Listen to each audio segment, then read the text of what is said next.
Hoy vamos a tomar contacto con un estudio que se ha hecho a través del CERES, los impactos de la crisis en los hogares.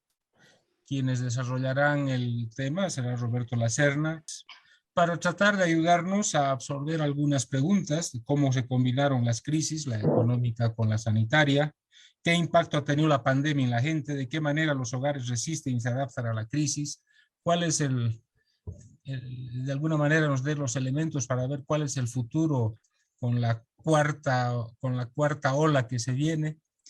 De todas maneras, van a ser elementos importantes para poder tener un diagnóstico de lo que ha pasado y prever de qué manera podemos reaccionar en el futuro. Sin más, yo lo dejo a Roberto, quien va a hacer la introducción del tema y la presentación. Muchas gracias, Pepe. Voy a ser bastante breve en esto porque a mí también me interesa muchísimo conocer la interpretación de los datos que han hecho los colegas, especialmente Daniel, Juan Cristóbal y Pablo Cuba, que están ya acá. Lo que quisiera es comenzar recordando un poco la coyuntura, ¿no? Estos son datos bien conocidos, estas son las tres curvas que ha vivido la pandemia en Bolivia, son las curvas de muertes. En la primera hemos reconstruido un poco la curva porque en el mes de septiembre recién se acumularon una cantidad de datos que habían sido omitidos y esta curva nos muestra que la primera ola fue muy grande y muy amplia, la segunda fue más pequeña y breve y la tercera fue también relativamente breve. No sabemos cuál va a ser el comportamiento de la cuarta, pero nos da una idea de la inestabilidad o la sensación de inseguridad que puede generar una pandemia como esta que llega, no termina de crecer totalmente como se había anticipado inicialmente y no termina de pasar tampoco, ¿no? Apareció una segunda ola, una tercera ola y ahora estamos con la cuarta y nos hablan de modificación, de mutación del virus, etcétera. Es muy complicado, o de limitaciones en la vacunación, de manera que los pequeños avances de seguridad que hemos tenido son muy limitados también. Pero además esta pandemia nos llegó en un momento en el que he tratado de ejemplificar como la crisis económica que se ha ido avecinando, que se ha ido construyendo. En este gráfico que parece un monstruo que está tratando de tragarse a la pandemia, ¿no es cierto? Está formada por dos curvas. Una es la de las reservas internacionales, que es la curva que sube y que baja, que tiene un pico muy alto en noviembre del 2014 y después tiene una caída persistente.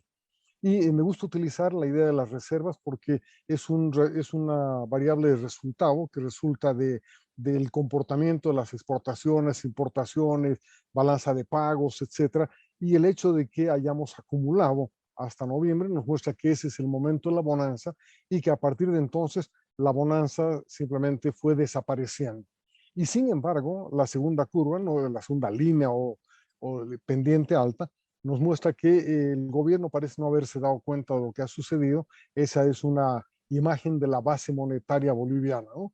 Independientemente de cuál ha sido el comportamiento de las reservas, la base monetaria ha seguido creciendo, ha seguido aumentando y ha ido creando tensiones adicionales para nuestra economía. Entonces, es una idea de una crisis que, si bien no ha desplegado totalmente su impacto, es una crisis que puede tener efectos muy duros sobre nuestra economía.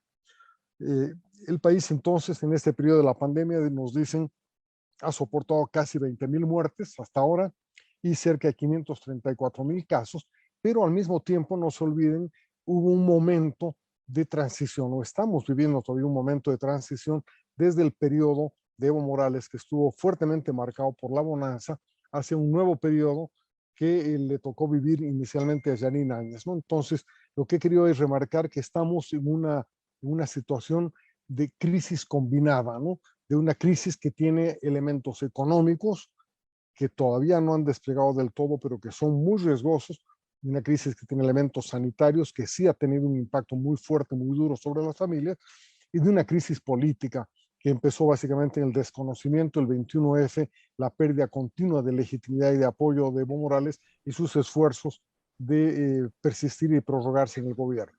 En ese contexto nosotros planteamos la realización de este Estudio Nacional de Resiliencia y Adaptación.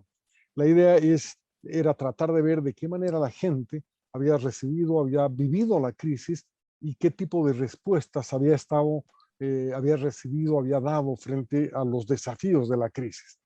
Para eso propusimos una encuesta nacional que en realidad se ha levantado en el mes de septiembre de este año con 1.200 casos, tiene alcance urbano y rural. Hemos contado para esto con apoyo del Fondo DAC de la Cooperación Suiza al Desarrollo que maneja la agencia Solidar Suiza. Y hemos armado un equipo en el que además de mí están ocho investigadores de muy alto nivel que han trabajado distintas perspectivas sobre este momento de crisis que está viviendo el país, ¿no? Investigadores que han trabajado sobre temas de la alimentación, el empleo, el manejo de la información, la política, el cuidado del hogar, la educación, medios de pago, vulnerabilidad, etc. Pepe, estás de anfitrión, por si acaso tú puedes cortar micrófonos y Sí, estoy en manejar ello, la estoy sala en de ello. admisiones. Estoy en ello, estoy en ello. Entonces, el trabajo que hemos realizado contempla 9 estudios independientes sobre la misma base de datos. Esperamos tenerlos poco a poco en estas semanas. Hoy día estamos presentando a 4 de ellos y los restantes esperamos poder ponerlos a consideración del público más ampliamente. Pero en los días pasados, desde que salió la encuesta hasta ahora, hemos promovido 8 reportajes en medios nacionales. Han trabajado con nosotros El Deber, Los Tiempos, Página 7 y el Correo del Sur en Sucre, ¿no? Y para condensar todo esto, toda la información, en el mes de diciembre vamos a tener un libro que presente toda la información y todos los datos. Para ser breve, solamente voy a mencionar algunos datos iniciales de la encuesta. Según la encuesta que hemos levantado, aproximadamente el 40% de los hogares bolivianos han reportado al menos un enfermo, un contagiado. Este es un dato interesante porque nos dice que un 60% de los hogares no han tenido contagios hasta ahora. La mayor proporción, sin embargo, de contagiados se ha dado en los quintiles más altos y en las poblaciones más urbanas del país, menos en los quintiles más bajos y en las poblaciones más rurales. Recuerden que aquí la pregunta ha sido si algún enfermo, algún miembro de su familia ha estado enfermo, pero no tenemos certeza de que así haya sido porque no hay registro médico, etcétera. Algunas veces simplemente han detectado la enfermedad a partir de los síntomas, la información que ellos tienen. Así que puede estar sesgada para arriba esta información, ¿no? Con esta información misma, hemos preguntado cuánta gente se ha contagiado en su casa y el promedio es relativamente alto. Es más o menos 3.2 personas por hogar contagiado, ¿no? Entonces, en la mayor parte de los casos, digamos, la familia entera ha terminado contagiada. No todos han tenido fallecidos, naturalmente. Según la información que tenemos, el 13,5% de los hogares entrevistados ha tenido al menos un fallecido. De los 13,5% de los hogares con contagiados, no de los hogares totales del país. Y esto nos da una tasa de letalidad, una tasa de fatalidad del 5.3%. Esta no es una tasa de mortalidad por COVID que se calcula sobre la totalidad de la población, es una tasa de letalidad que se calcula sobre el total de contagiados. Entonces quiere decir que en Bolivia más o menos la probabilidad de morir si te contagias ha sido del 5.3%. Esta no es una cifra muy alejada de la realidad, está muy cerca de estimaciones de la OMS en base a estudios sobre tasas de letalidad, sobre todo. Esta es una cifra para casos de países con muy mala infraestructura hospitalaria y con escasa asistencia médica, con poco acceso a medicinas, etcétera, ¿no? Entonces, estos son datos que nos dan una idea de la magnitud de la crisis y el golpe que recibió la gente. Ahora, como yo les decía, esta crisis sanitaria no ha llegado simplemente como una crisis sanitaria suelta, ha llegado en medio de un proceso mucho más complejo en el país que se estaba dando desde antes, ¿no? Una crisis política que empezó con el 21F y la negación o el rechazo de Evo Morales a aceptar los resultados del referéndum y aceptar los resultados, lo dispuesto por la Constitución, y más bien insistir en la prórroga, terminando en noviembre del 2019 con el rechazo al fraude cometido, que fue denunciado en su oportunidad por la Organización de Estados Americanos.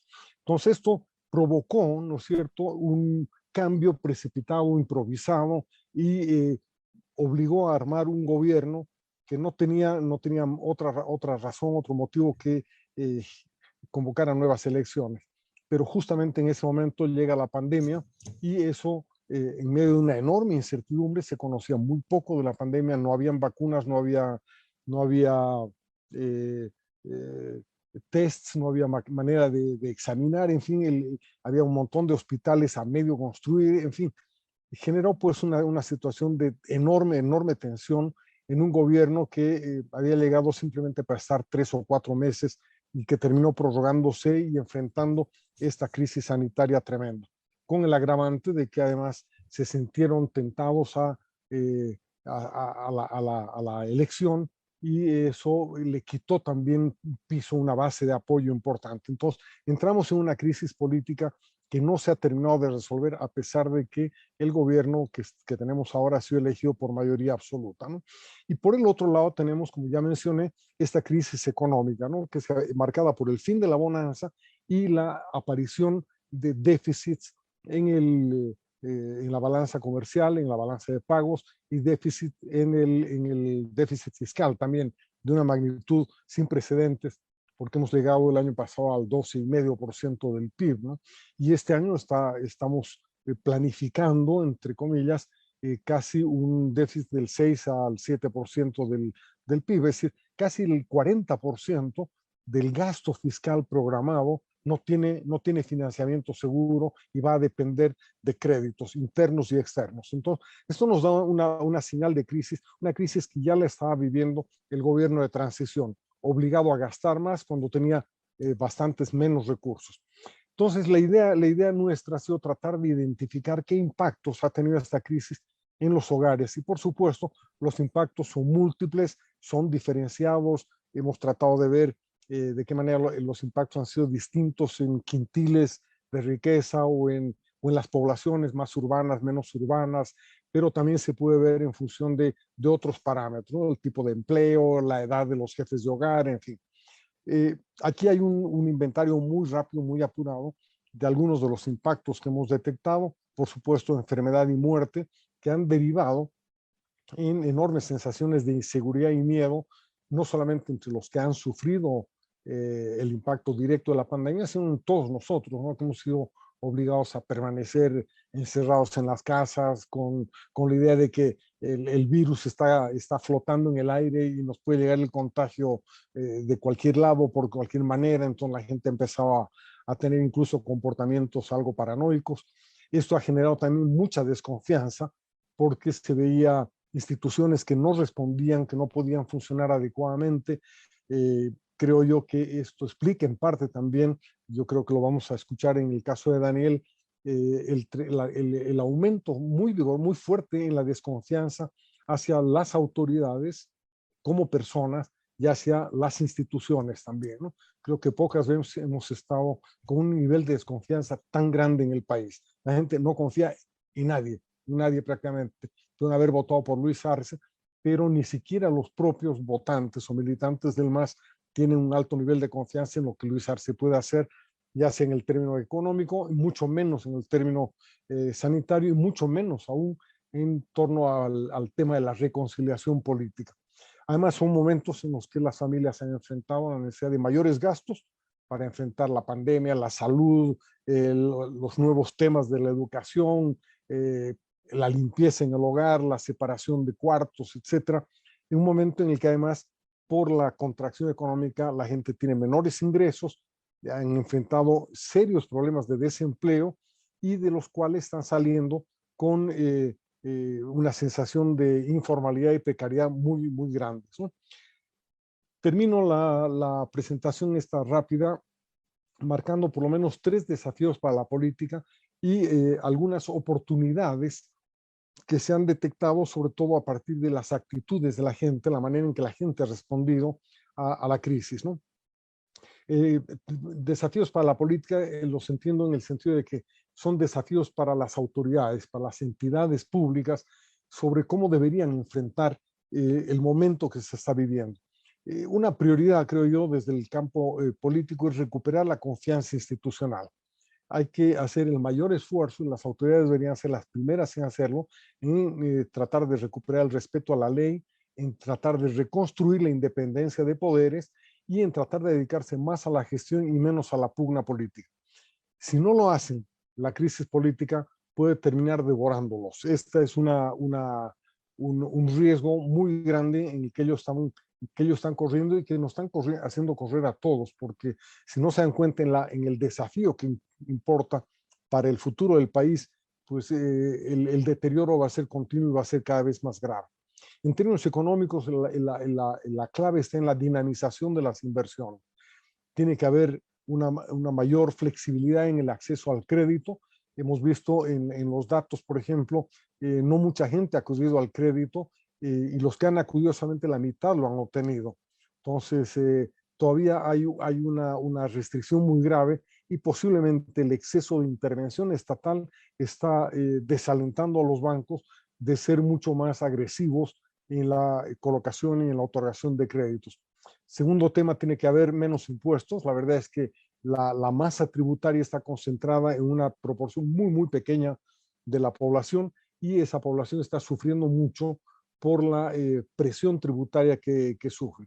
Y por supuesto también, si queremos que la gente pueda mantener el ritmo de inversión y de iniciativa, que lo voy a mencionar de inmediato, ha sido muy alto en este periodo, se necesitan menos regulaciones, ¿no es cierto? No es posible que un informal al cabo de un mes, 2, 3 meses de su trabajo esté ya enfrentando inspecciones, registros y demandas de distintas autoridades que están tratando de ponerlo en vereda cuando está en la fase inicial y está respondiendo a una situación de crisis. Entonces, el tema de la dinamización de inversiones es absolutamente importante y tampoco puede ignorarse como se lo ha hecho hasta ahora. Y finalmente, en el tema de salud, por supuesto, necesitamos desarrollar nuevos sistemas de protección de la salud. El proceso de inmunización está avanzando lentamente, pero está avanzando, pero ocurre al ritmo de las donaciones externas. Eso deberíamos tratar de hacer algún esfuerzo para superarlo. Debe prestarse atención a la salud mental de la gente. Los niveles de depresión, de ansiedad son bastante altos, ¿no? Hemos detectado en alrededor de un 20% de la población problemas para dormir, problemas de ansiedad, problemas depresivos, ¿no? Que podrían evitar que respondan a las oportunidades que se les presenten en este momento. Por supuesto, la necesidad de articular un esfuerzo público y privado para enfrentar estos desafíos de salud. En términos de oportunidades, ¿qué es lo que hemos detectado como señales de resiliencia de la gente, ¿no? Primero, la iniciativa, ¿no? Notable que 25% de las personas perdieron su empleo, pero casi la mitad, el 42% de la gente intentó poner un nuevo negocio. Es decir, su respuesta a la crisis no fue salir a quejarse, no fue ponerse a ajustar el cinturón, fue tratar de responder a las necesidades creando nuevas oportunidades de negocio. Por supuesto, la mitad de ellos no han podido resistir, no han podido continuar y han tenido que cerrar, pero hay muchos que están todavía esforzándose para salir adelante. Entonces, me parece que este esfuerzo de iniciativa es un indicador muy claro de cómo la gente tiene una capacidad de respuesta que debe reconocerse y aprovecharse. Hay también una importante inversión en educación, ¿no? Aunque los niños han quedado fuera del colegio, en la mayor parte de los casos se han cerrado, pero el 60% de los hogares con niños ha asignado un espacio exclusivo para la educación en su casa. Ese es un indicador muy claro de la importancia que le dan a la educación, ¿no es cierto? Y creo que en el futuro va a seguirse combinando la educación virtual con la presencial y eso tiene una enorme potencia de acceso a nuevos recursos educativos. Creo que hay que aprovecharlo, pero en este momento también hay que reconocer que este sistema excluye a las áreas rurales que tienen una pésima calidad de Internet, y a los quintiles más bajos que no tienen acceso a computadoras, tabletas o teléfonos celulares. Y los que tienen, pues tienen que hacer un enorme esfuerzo porque el Internet les resulta excesivamente caro, es inestable y es de muy mala calidad. Entonces, ese es un tema que creo que debería resolverse, debería enfrentarse en términos de política pública, ¿no? El comercio por Internet ha aumentado mucho y los servicios de entrega a domicilio también, pero ellos requieren también una mayor flexibilidad y tolerancia de parte de las autoridades, que están, por supuesto, viendo en eso más bien no una oportunidad de que se generen nuevas oportunidades de economía, sino para ellos una oportunidad de tributación, de gravámenes, etcétera. Hay una elevada e insatisfecha demanda de uso de medios de pago digitales, ¿no? Santiago Lacerna estaba investigando un poco el tema y ha encontrado, por ejemplo, que el 80% de la gente quisiera usar medios de pago, pero el 40% de ellos ni siquiera sabe que existen. Entonces, hay aquí un campo en el que se puede desarrollar mucho con los QR, transferencias vía Internet, el uso de la banca telefónica, etcétera, que está realmente en pañales en el país. Pero la posibilidad, la potencialidad que tiene eso es muy grande. Nuevos patrones de información. Juan Cristóbal Soruco nos va a hablar de esto en un minuto más, así que no voy a entrar al tema. Y también hay nuevos hábitos sanitarios que pueden ayudar a disminuir la mortalidad infantil en el futuro, si es que los logramos mantenerlos y convertirlos en hábitos que van más allá del miedo a la pandemia, ¿no es cierto? Recuerden ustedes que una de las principales causas de mortalidad en el país eran las enfermedades gastrointestinales, que venían básicamente de consumir alimentos sucios, ¿no? Entonces, cuando la gente empieza a prestarle atención a la limpieza, al lavado, a la desinfección, etcétera, creo que esto podría mantenerse como un hábito hacia el futuro.